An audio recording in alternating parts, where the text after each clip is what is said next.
চলো এবার থার্ড পার্টে আমি শেয়ার করি ওড়না। এটা কিন্তু নেটের ওড়না আর কি। নেট আমি ফলস নেট কিনে নিয়ে এসেছিলাম, যেহেতু বাচ্চা মানুষ তো সেই জন্য খুব একটা বেশি নেট লাগেনি, কারণ ওরা ক্যারি করতে পারবেও না। 1/2 মিটার মতো লেগেছিলো আর কি।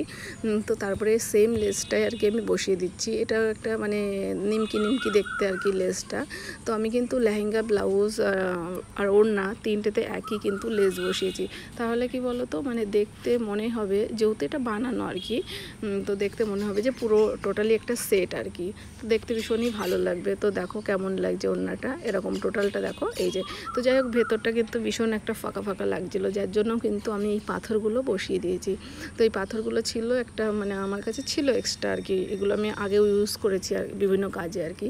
তো যাই হোক, আমি এই আঠাগুলো কিনে নিয়ে এসেছিলাম বাজার থেকে। তো সেই আঠাগুলো দিয়েই আমি এই পাথরগুলো অনেকটা লাগিয়ে দিয়েছি, মোটামুটি বেশ একটু ঘন ঘন লাগিয়ে দিয়েছি। কারণ আমার কাছে যেটা ছিল সেটা এক ধরনের পুঁথি, মানে বসানোই ছিল আর কি, মানে তৈরির সময় বসানো ছিল। তো সেই টাইপের আমি কিছু কাপড় পাইনি, যার জন্য আমি ভাবলাম যে এই পুঁথিগুলো বসিয়ে দিই, দেখতে ভীষণই ভালো লাগবে।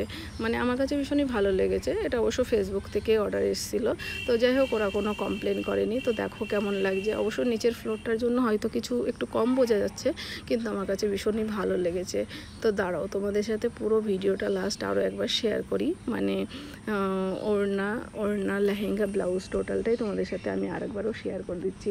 আর যারা ভিডিওটা দেখো পেজে গিয়ে দেখে আসবে, ভীষণই আমার কাছে ভীষণ ভালো লেগেছে। তো দেখো টোটাল কম্বো সেটটা কেমন লাগছে। তোমাদের কারো যদি ভালো লাগে জানিও। তো আজকের মতো টাটা, দেখা হবে নেক্সট কোনো একটা ভিডিও।